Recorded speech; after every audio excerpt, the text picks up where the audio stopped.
This episode of The Capsule in Conversation is brought to you by Harrogate Springwater.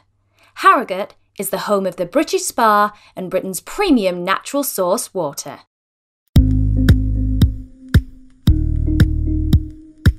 Hello everyone, welcome back to The Capsule in Conversation. I'm Natalie Anderson and today I'm joined by stalwarts of TV and radio, the fabulous Jenny Powell and Kelly Pegg, aka the Hot Mess Mums, to talk motherhood, managing lockdown and making it up as you go along. So sit back, relax and get ready to join in with our conversation.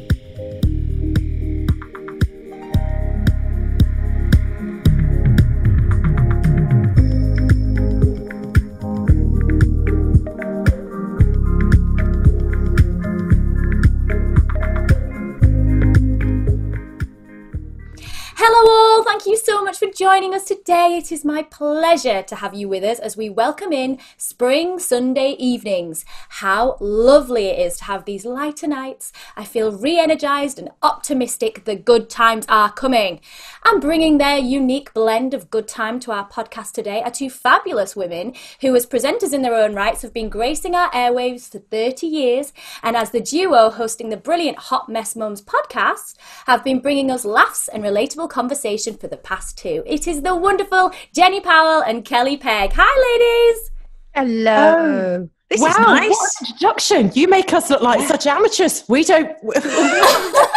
Our introduction. I got a little formula and then I stuck to it because I didn't really know what else to do, if I'm honest. No, it's good. It's always good to have a plan. Unlike us, it's just chaos. It's organised, Kate. Well, it's not even organised, is it, Kelly? No, it's not. Sometimes we just completely forget what we're going to say. Yeah. You're showing us what to do, to be honest. The interesting. I have to ask you both, how are you doing in this whole palaver? Palaver's a good word. Well, the thing I've just realised from you saying, because that was very organised what you've just done there, is that my studio to record my podcast, radio, etc., is actually next to the washroom. So what happens is, like just now when I knew I was doing your podcast, I thought, oh, I left the washing in from last night. It's going to smell if I don't take it out now. And literally, I had to do that dead quick. And then I thought, oh, I didn't leave lunch for Polly because she's homeschooling and her lunchtime will be while we're doing the podcast.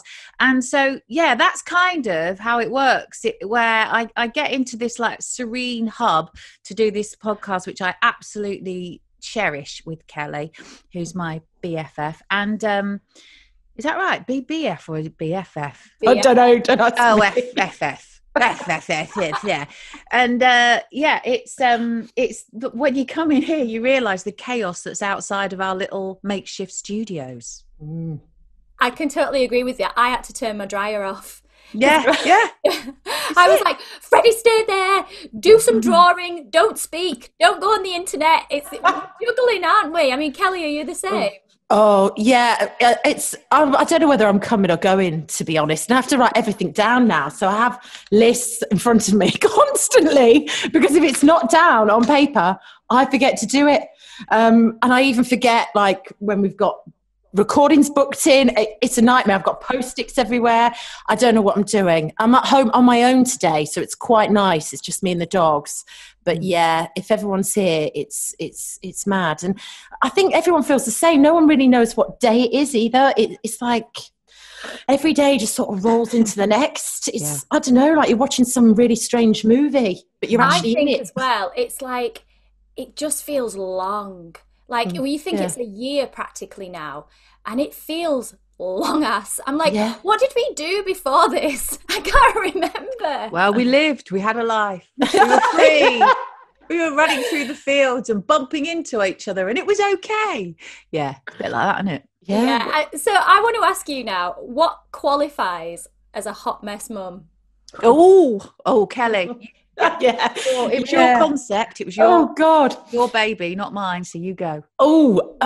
I think it's that whole thing to do with, forgetting, being normal really, but we all do it, so just, sending your kid in school uniform when it's non-school uniform day and forgetting the bake sale and all the normal things, but just, we're all the same, but we're doing a much better job than we ever give ourselves credit for.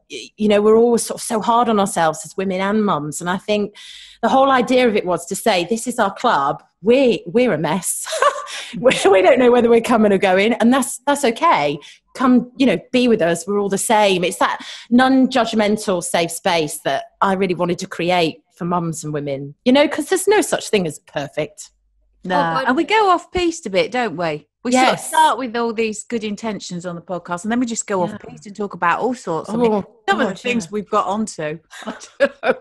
Edit. That's all I think when I hear off of it. Well, that's not going in. It's like those early baby mum and group things, that like, to be honest, I kind of dipped out of them a bit because I got a bit too much like, I'm not really sure what I'm doing. And I felt like I was kind of losing myself a bit, because you do need that.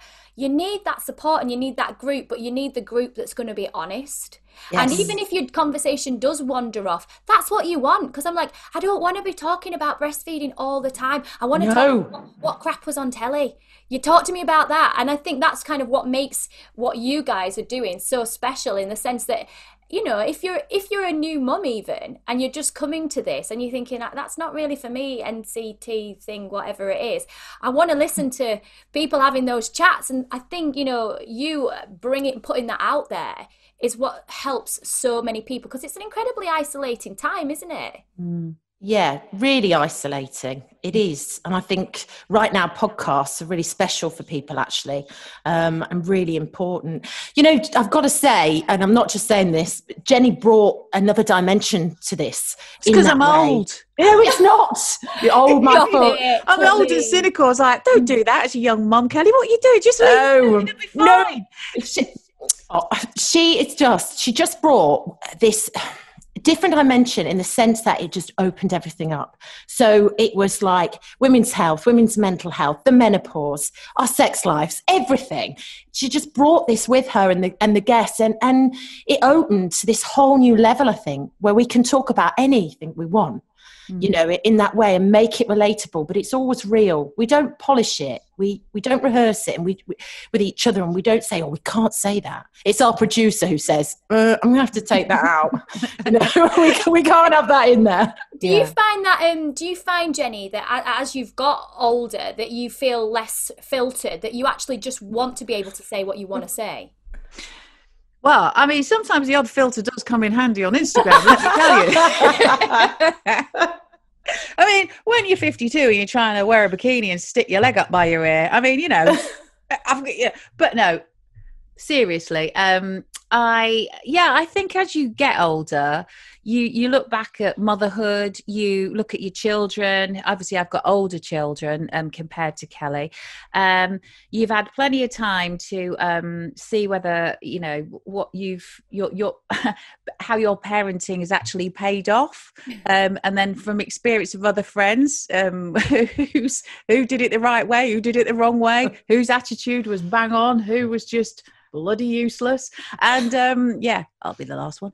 It means that I don't care. Basically, when you get older, you just say it how it is. My dad's 93, right? And he says, I'm just going to tell everyone how it is. I don't care. I'm 93. I can say what I want. And I'm kind of a bit earlier than that, a bit younger. But I'm the same. I just feel you can say what you want, and you should be able to. And then leave the edit to Callum, our producer. But I agree with that. Like, we've talked about this before on the Capsule podcast, this concept, especially of women aging. Like, we're all taught to be good girls, be quiet, don't speak, don't do this, present yourself well. And then as you get older, you spend so much of your 20s and 30s kind of trying to please everybody that by the time, like, I'm coming up to 40 this year, and I've warned everybody, I'm like, I am coming up to this year and you're all going to get told to F off, because I've tried so hard to do that whole thing that now, I'm kind of like, I'm not going to put up with that. I'm not going to turn a blind eye. I'm not going to zip it when you've hurt my feelings. I'm going to say it. And there is something definitely liberating about that, don't you think? Absolutely. I think, Kelly does it now. Don't you? Yeah, but I never used to. I could really relate to what you're saying though, Natalie, and we've talked about loads of our guests actually on the podcast, and a lot of women that have worked in the media as well, that you do spend so much of your time trying to be something else, because if you step out of that box, you're emotional, you're this, you're that, you're labelled.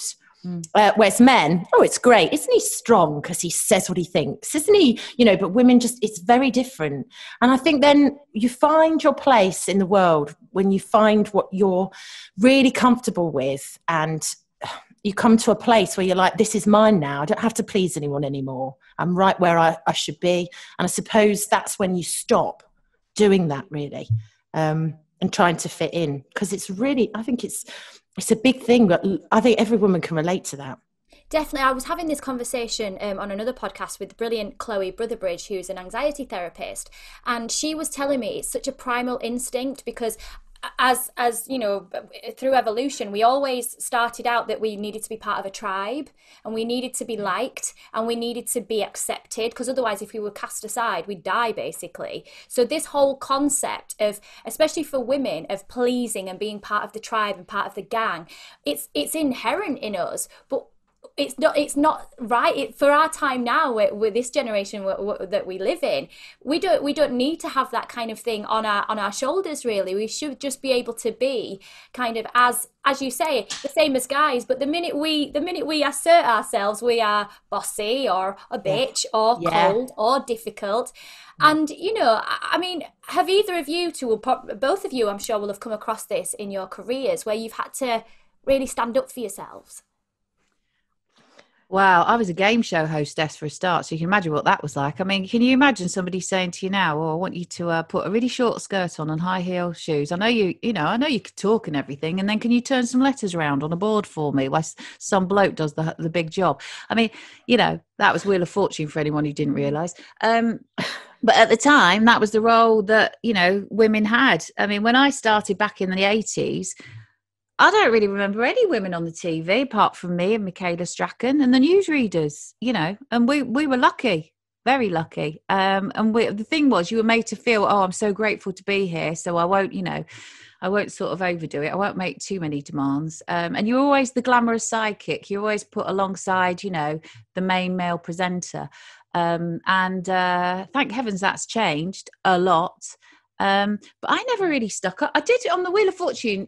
I did insist that I said something, because in America, Vanna White doesn't say a word. She basically did the same as me in America. And I mean, it's been going on there for about 50 years.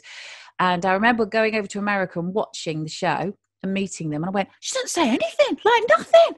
So I went back to the UK to start filming the series. And I was like, excuse me, I have actually been a presenter. I've been on Children's BBC, CITV, you name it, I've done it.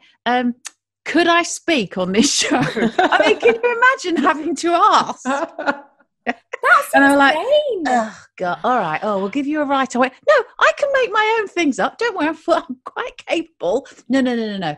We'll make sure that Ted Robbins is with you, who's lovely. He can help you write. I said, I just want to say hello and maybe the odd gag here and there. So, yeah, I definitely had to fight for my corner, but it was a bit wimpy, really. I mean, now, at the stage I'm in my life, I would have, it would have been very different. I would have gone in there like Boudica, But I think as well, that's the times, though, isn't it? I mean, Kelly, you started your career kind of in news and in journalism, and then moving across into radio. But was it similar for you in the sense that, did you feel like you were kind of more of a sidekick to the main presenter? Was that the same for you?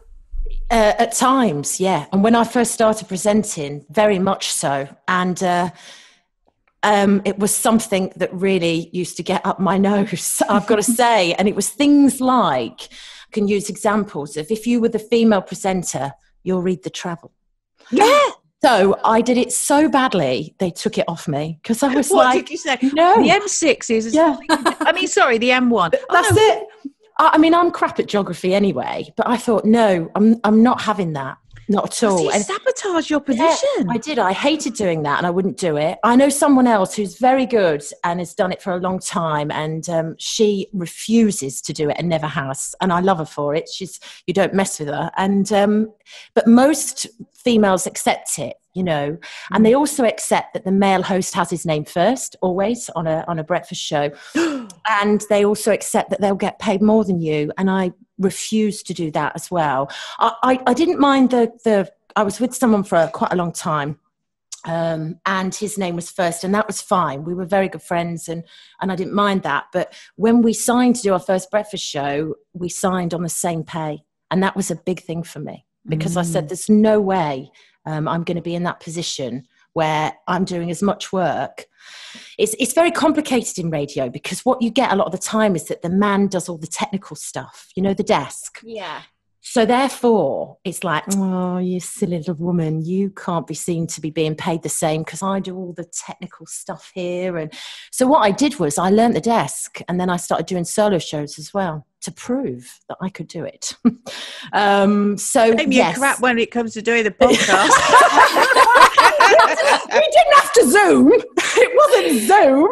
Listen, she found her place and she fought for it as well. I mean, going back to the podcast, kind of, how did that come about? Because obviously, like we said, your career mainly has been in radio, Kelly. So that's kind of an area that you're familiar with. But how did the whole thing, the concept and getting everybody together come about?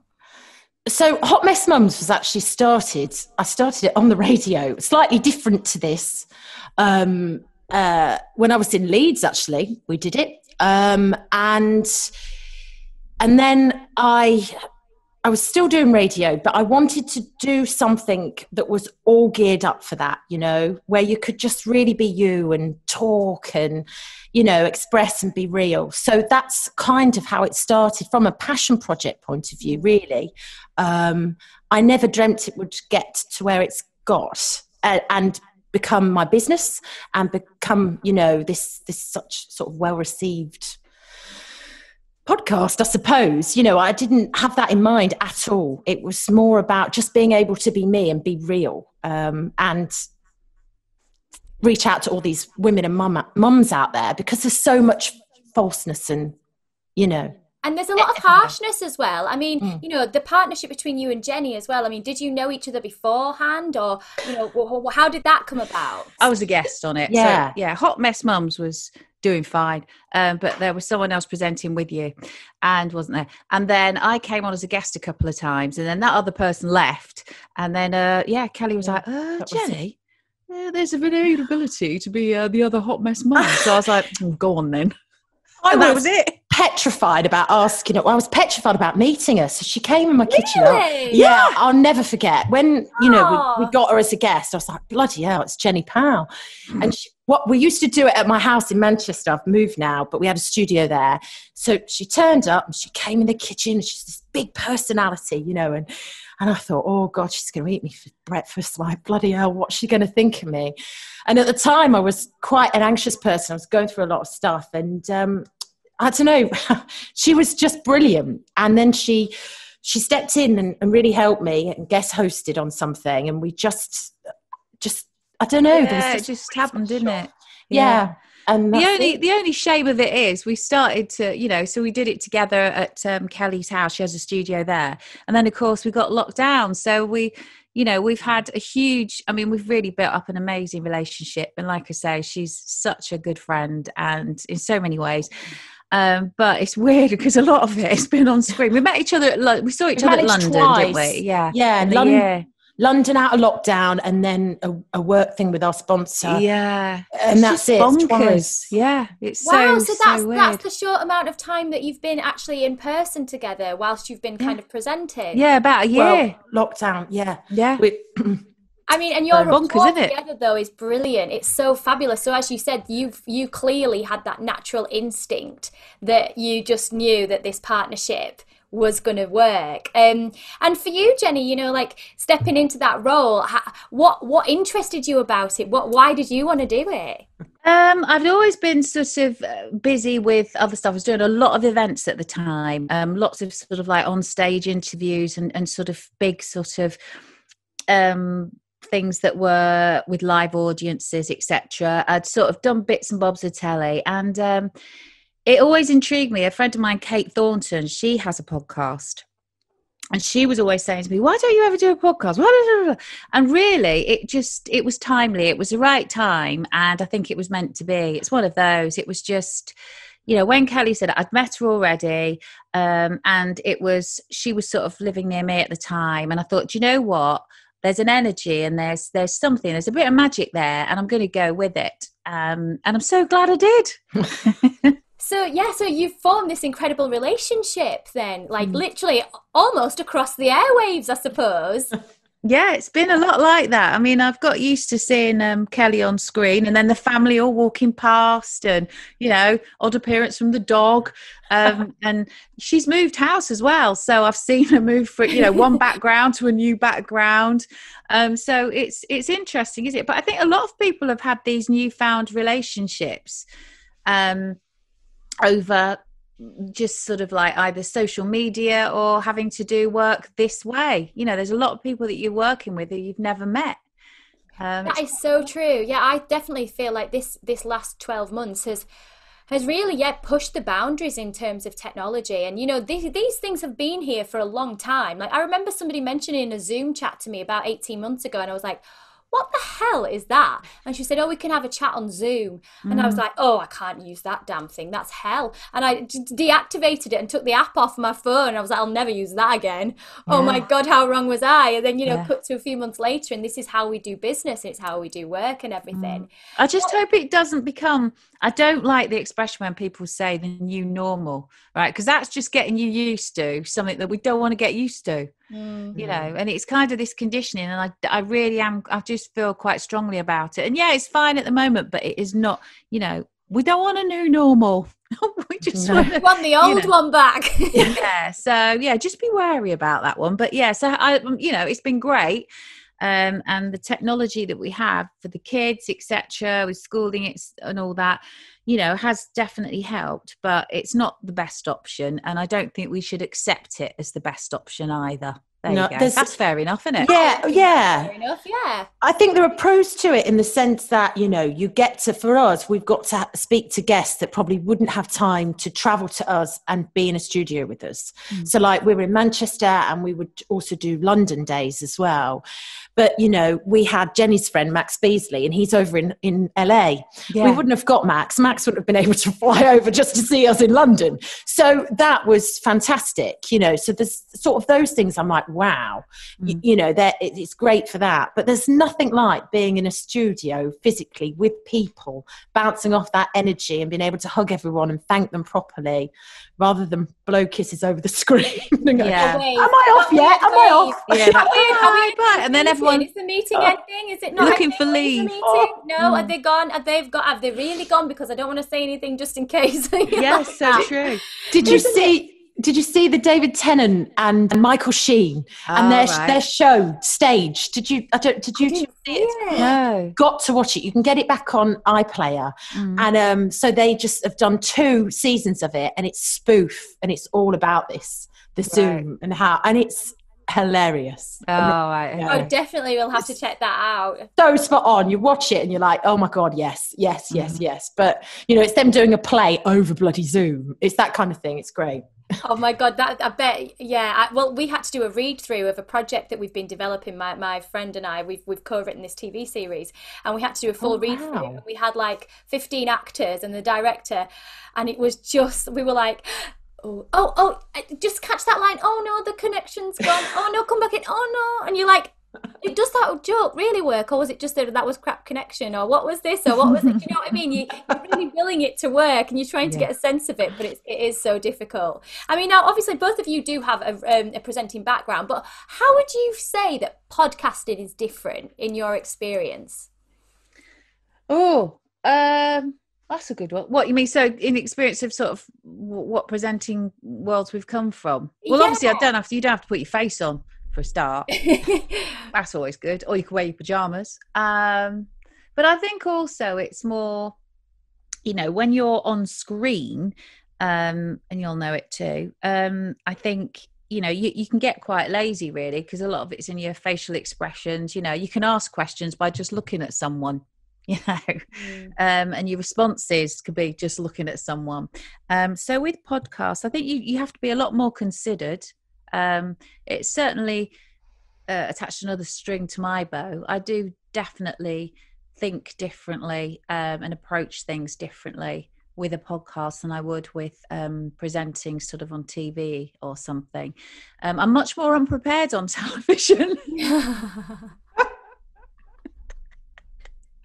I can understand that. I just go, it's all right. I'll just wing it. And I think, I'll think about it in makeup. I'll do something. I think while they're doing my hair and makeup, I'll just think of something then. And that's how it worked all my life. And then this podcast comes along. I'm like, I've got a guest on. I'll have to find out who that is and what they're doing. Oh my God. Yeah. And then I have to plug the thing in, and then I have to have really good, succinct questions. And I can't just mumble. So, that's what it's done. That's the difference for me. I don't know about Kelly. Kelly? Well, what about you, Kelly? Because that is, I suppose, in a way, what Jenny's explaining there is like the role of a journalist. And you, I expect, starting out in that would have come from that. But obviously, then presenting breakfast radio, it's very different. It's very high energy, isn't it? Yeah, very high energy, and so commercials changed a lot in the time that I was in it as well. So when I first started doing full-time breakfast, you were allowed a lot more personality than what you are now in some places, depending on where you are. But what you've got is, you're told how long you're allowed to talk for, what we call links, which are your chunks of time where you're speaking in between songs. So, depending on what format, I've had every format going. You've got 2 minutes, you've got 30 seconds, you've got 15, and you're talking over a ramp, which is like really loud music, So it depends. And yes, high energy all the time. And, coming off the back of music, going into songs, everything is very formatted. So doing a podcast is lovely because you can just relax. Born free. Yeah. Podcast. You've got producer Callum WhatsApping is going, okay, so you really do need to wrap up now. Last question, come on. But, you can you can talk and you can ask all those questions you want. And the lovely thing about it when it comes to having guests on is in radio, you can interview everyone from, I've done backstage lives and all sorts of things. Robbie Williams, all people that I was like, wow, can't wait to interview and meet. But they don't always want to meet you. So these pop stars are like shoved around like cattle, and they're brought into your studio at like 6 a.m. and they're like, what day is it? What's my name? Oh, I was at Top last night or whatever. And you're like, oh, and you don't know what's going on. They don't know what's going on. When you do this, you know this, Natalie, from all the great guests you have on the capsule, you ask them, they say yes because they want to do it. So they show up and they're really excited about being with you in that space, and you have this great time with them. Because nobody's saying this is a promo for your album, you've got to do it. So that is a really lovely thing as well. So it means a lot when every guest we have on says yes.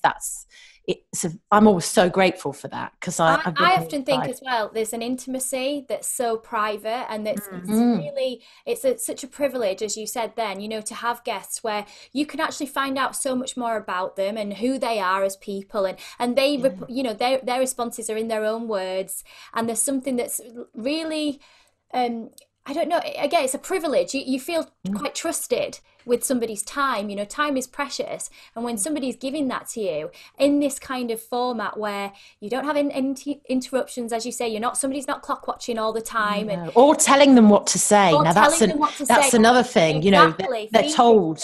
Yeah, don't ask them that. And if you ask a question, I've been pulled aside many times by record reps. Take that out. That's not going out. You can't ask them that. It's all that kind of stuff. So they just want the light stuff, which is fine. It has a place. But you do a podcast, people open up and, the intimate side, they'll tell you stuff, real stuff. So now that we've got through that, so now we're going to talk about stuff. So I just, obviously I want to ask you both kind of how you've held up properly during this time. It's been really difficult. And I know, Kelly, you've been very honest about your struggle anyway in the beginning with motherhood, and how difficult that was for you, and there's been various different things as well for you, Jenny. So I kind of want to ask you both, mentally, how have you kept yourselves going through this time, and have you had any moments of actually going, I can't do this, I'm not sure, and where am I going to get my strength from? I'll ask you first, Kelly.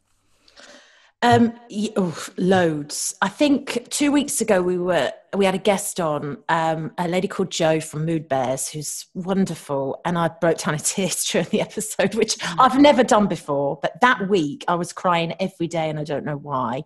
But we were actually talking, the three of us, about how it was affecting children, and I get really emotional about that when I think about kids that are really struggling and actually are better off in school than at home. And I find that quite difficult to deal with. It's been, up and down. Lockdown 1, I decided to be Mrs. Positive, and I was working out all the time, and I was,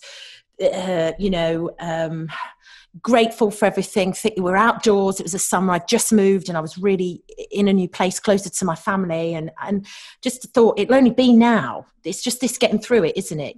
So you just... But then after that, it seems like it's just gone on and on. And this third time round, I've really struggled with it and found it really difficult. And I think not just for myself, but like I say, when you think about others, because I'm very fortunate, but there are lots of people that aren't. And actually, that kind of breaks my heart, really, how it's affecting people. It's tough. Jenny got me into yoga. Yeah, I mean, so I'm doing shed loads of that. Yeah. That's such a huge thing for you, isn't it, Jenny? Like your exercise and your yoga. I mean, crikey, you look so incredible. I literally see you and I'm like, oh my God, she is amazing. I love her. And like, I'm just literally... I love you too. Like literally like girl crushing over Jenny and doing all the incredible things that you do. But that for you as well, not just not just kind of from an aesthetic point of view, but from a mental health point of view, must really help you. Yeah, I think it was a blessing that it was a mum from school actually who about 2.5-3 years ago said to me, Jenny, you've got to go to hot yoga, you've got to try this, please come. And I sort of fobbed it off, and eventually I went, and actually she doesn't go anymore. And I gave it some time because I was always one of those, if I wasn't sweating my nuts off, on bits off, and sort of like, I needed a defibrillator after a workout, I didn't think I was doing one. So for me, I had to be patient with the yoga. But once I tapped into it, I found the benefits were just truly amazing. And also because I'm sort of perimenopausal, sort of for my mind, it really sort of levels me out. So I discovered it before lockdown. And of course, the minute it happened, I was like, oh my goodness, I can't go to the studio because it's hot yoga as well, which is extremely beneficial. So I thought, it's not going to be the same. I'm not in a hot yoga room and I'm going to have to do it on Zoom like everybody else was thinking. But that first week of lockdown, I thought, if I don't do it now and commit, I ain't going to do it. I've got to do it and just do it. Don't think about it and just get on with it and just carry on. And I'm glad I did. And it has been my saving grace, really. It's my go-to place. And come hell or high water, I will do my yoga practice. And then I started to sort of post bits and bobs, and I've got one yogi teacher who's always like, this pose isn't just about, putting your skimpy stuff on and doing the pose and sticking it on Instagram. This is a real pose and this is what it means. And I was chuckling to myself thinking, actually, it's quite a good one to post. It'll look really good, this one, So I'm a bit of a yoga slag, really, but a yoga slut.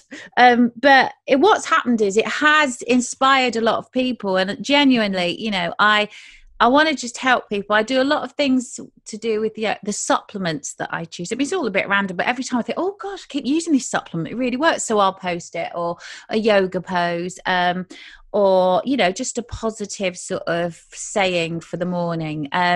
So I've turned myself into a little guru, and I've got my little followers, and they all benefit from it. So I think for me, just feeling like I was doing something positive and helping other people has helped me. But I'm not great at sharing other stuff. I'm very edited about my stuff at home and how I really feel, even with my partner. I'm absolutely rubbish. She said, you're so edited, Jenny. You can tell me something, you can tell me if you're feeling shit. I'm like, no, I'm fine.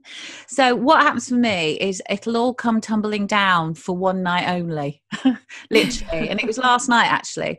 And I just go to bed 6:00 in the evening and I say, Jenny's not here tonight. And even Pollyanna, my youngest, who's still here, says, oh, Mum's in bed, isn't she? She's doing that thing she does every now and again. And I just go away, and then I'll come back like today and I'm fine again. So we all have our ways of dealing with things. And, I think for me, it's been I've loved doing the podcast. I look forward to it so much. And it's really kept me going as well, because I have to be, I could not work. It's been 35 years and I'm not going to stop now. And I adore it. I love the rapport I've got and the relationship I have with Kelly and Callum, the producer. And I've loved the success that it's getting and the recognition it's getting now, because it deserves it. We deserve it. And so do you, Natalie, by the way. Oh, thank you. With yours. But yeah, so am I going on too much? You see, I like this. All right, okay. I love listening to this, because this is the thing of what I was trying to say, is that, it's helpful for people to know that actually you do post the most beautiful, you've got a beautiful face in the morning, and I'm like, oh Jesus, how does she look like that? And then to hear you now say, but sometimes, I take myself off. I just do it privately. That balance of having, this is what the person seemingly is, but then actually underneath it, this person actually does suffer too sometimes. Nobody's superhuman, and I think it's important to have that balance with people. Now, something I want to talk to you, both of you two, about, because we've talked about it on the capsule a few times, and I'm so passionate about this, is the bloody perimenopause. Honest to God, people don't talk about it enough. Nobody it was only probably the beginning of last year we were speaking to a hormone doctor, and she was saying, oh yeah, it's perimenopause, and I was like, what's that? Yeah. You would never have this information about this bit. You get puberty, pregnancy, menopause. We don't get this middle bit. So I mean, tell me your experiences. Like you were just saying there, Jenny, you're entering into that. Tell me about it. Well, I just think, like you say, I don't think we're educated about it at all. I didn't know it existed. I thought you just went into menopause. We talk about it a lot on the podcast because, for young mums and middle-aged mums, etc., it's good to know what's coming. It's good for everyone. It doesn't matter how old you are at the moment. You need to know. We didn't. So it's like a transition, really, where your hormone levels are just all over the place, and you turn into this person that you don't recognize a lot of the time. And this perimenopausal sort of that state can go on for quite a while. You can have it for years. And you've really got to. The thing is to get the right advice. We've had a few menopause experts and hormone experts on our show, and it really is about getting the right advice, getting a blood test, and getting on it yourself. I mean, you can get a lot of things from your GP, but I personally think you've got to go elsewhere, or at least look it up yourself. That's all I can say, and do your due diligence, because it's complicated as well, because everybody's different. Everyone deals with it differently. It comes out in different forms. Like the evil ogre that just switches on about 4:00 in the afternoon for me, and it's something that it just creeps up on you, and you're like, why am I like this? Why am I feeling? If I look back, it's been 6 months and I've been like this, and I'm trying to pretend it's not, because I don't, it can't be anything. Is it just me being in a bad mood? Is it just because it's lockdown or whatever but you must take yourself to someone who's, I think, an expert in that field personally, and certainly start to read up on it and be prepared. I think as well, it can get confused a lot of the time. People think that they may be going into depression or suffering from severe anxiety, and actually for a woman, a lot of the time, because our hormones are so responsible for so much of what we're going through, that it could actually be that. I know a few ladies who've been misdiagnosed and put onto antidepressants when actually they were perimenopausal. Yeah. And I mean, is that similar for you, Kelly? Do you know women in that situation? Well, yeah, I mean, we've talked about it. Jenny touched on the GP stuff there. I do know women that have been given bad information. A friend of mine is 52. She's a PT, and she's the bubbliest person you'll ever meet. And she hit it sort of perimenopause, menopausal, and basically was told there's nothing for you. You can't go on HRT. It's really dangerous. She got fed all this really bad information, and she went from being this really lovely, happy person to being really a shell of what she was, and really depressed, and told that she could go on antidepressants. And she had all that chat. And in the end, a bit like what Jenny was saying, she spoke outside the box, away from the GPs, to other people. She actually did go down the route of having HRT, and she's so happy and sorted, and it's worked for her, and you wouldn't know anything was going on. So I think that's really important. The problem is that GPs have to diagnose so many different things to everybody. They're But not experts at it, no. and you need an expert, basically. Yeah, you know. our bodies are very complicated. And, I've had a similar situation with my thyroid where I've had issues with that. And I just keep getting told, you're just borderline, it's okay. Don't worry about it. But I'm so tired all the time. And so I've got the hormone doc who we've got on the podcast. She's brilliant. Jenny introduced me to her, and she's taken over my bloods and everything and is looking into it to try and get me on the right, supplement or whatever, because she said your thyroids are really struggling. But they're not telling me that. We need more support in this area, don't we? Like in general, like the menopause has always been like something that's been ridiculed, or you're past it, you're not sexy, you're not this, you're not that. I find it infuriating. I find it makes me so cross to kind of say, oh, you're done now. That is so rubbish. That is not the case at all. There are so many incredibly smart, clever, wise, beautiful women that are out of the menopause doing amazing things. It's not the end. And I feel like we need to kind of change things now so that we've got things to look forward to. There's exactly going, oh my God, I want to be like you.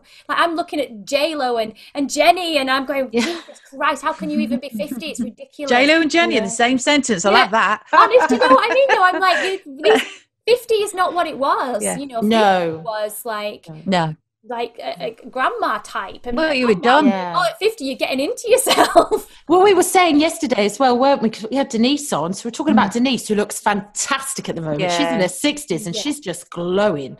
Look what she's doing. She's got a younger bloke in Hollyoaks. She's got a hot bloke at home. And look at Davina McCall. I mean, she is like Jenny, just got this amazing figure, this amazing she's all right. Fitness. She's all right, Helen. But all these women that are flying that flag, we are obsessed with youth. That's the problem.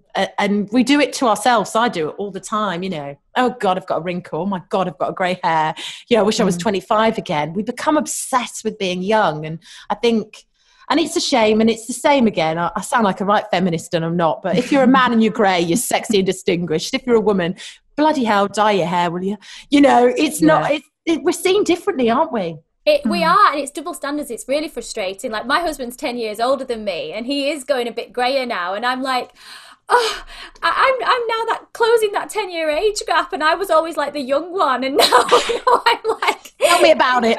He's distinguished. Mine's 14 years older than me, and everyone says you two look exactly the same age. And I'm like, which age is that? Is that 39 or is that 52? He really annoys me because he just doesn't look old. But I know when I have to work really hard to keep my weight, and I just think, oh, you annoy me so much, just a little bit of grey on the sides, whereas I'm like 50%, 100%. Maybe you've got to trade them in. Me and Denise have got men that are younger than us. Hey, there's a secret. There's something to that. I don't mean that, obviously. I'm not encouraging you. He likes you as well. Don't be saying that. So I want to ask you this now before we kind of wrap things up. Like, when do you think you've been your most hot mess? Every day. Oh man. There are so many. Loads. I've got so many. All I can see is Connie and Polly's faces going, Mom, like that so many times. But there's little stories like I'd say both when the kids were both about, I don't know, 4. So obviously around that sort of 4 years into giving birth, I obviously have a bit of a, like, my head goes to mush because on both children, and there's an 8-year difference, by the way, I've taken them to school fully uniformed up and school was shut. And I've taken both of them to birthday parties fully, they're so excited at that age about a birthday party. Birthday present on lap, new dress, the whole shaboodle, worked up to it and said, oh, it's going to be so exciting. You're going to go and play and you're going to have that party and it's going to be so exciting. And rolled up and then looked and thought, where's all the balloons in it? And I've got the wrong day for the birthday parties. That's happened to both of them and about the same age. So, yeah. So I have to sort of, if I don't, well, I won't because my eggs are dead, but I would definitely give my kids away when they're 4 and then they can come back when they're 5 and then they'll be all right again. Well, well, come on, can you beat that? No, she's totally outdoing me, I've got to say.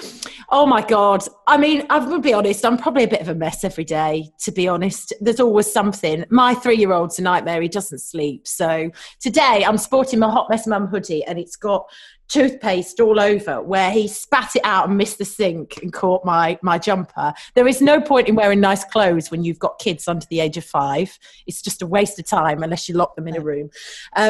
Every day is like it. I've done loads. I've sent Ava to school in school uniform on non-school uniform days. I've done that several times when we lived in Manchester. And I've been shown up by some dads on the school run who took great delight in informing me that it was Children in Need Day, pay £1, go and whatever you want. So I've done that loads. I know. There's one where I was on holiday. I was like mumming it. So I went on holiday, so it was a bit chaotic because Polly was just a baby, and then we went away for our first holiday, just the 3 of us, and Coddy was like 8. And then I went on the sun lounger and I put Polly in a pram by the beach, and I just said, I'll just have a quick little 40 winks. So she was asleep. Connie had gone off to play somewhere, and it was quite windy, and I woke up and I looked, the pram was on, and the wind had blown the pram down sort of near the sea. And I woke up and I was like, Connie, where's the pram? And Connie came from nowhere. I was like, Mum, I don't know. You fell asleep. I left you with the baby. And we looked down to sort of the end of the jetty, and the pram had blown down to the end of the jetty. That's bad as well, isn't it? That's proper hot mess. It's all come, but don't tell my ex-husband. He'll have the kids.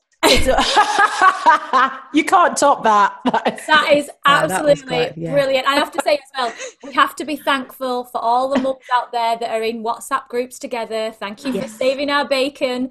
Thank you for reminding us about World Book Day. Thank you for sending the parents' evening letter thing through because we didn't read the newsletter. So this is a big thank you. But don't do it too much, because then don't do it too much. It gets too much, and then I have to come off, and then I exit all these mums' WhatsApp groups. Oh my so just God, keep it succinct, factual, not emotional.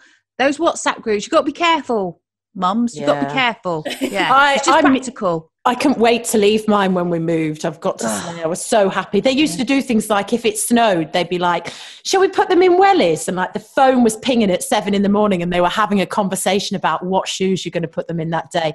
Wellies, shoes, what kind of coat? And I was like, I can't do this anymore. I just can't do it. So as soon as we left and we moved, I was like, delete, out I come. Basically, it just said, Kelly has left the group. Yeah. And one of my really good friends who was on it messaged me and went, you bitch, I'm so jealous. She went, I'm just so jealous. And luckily I don't have one here because I don't know any of them because we moved in lockdown, so I never bloody see anyone.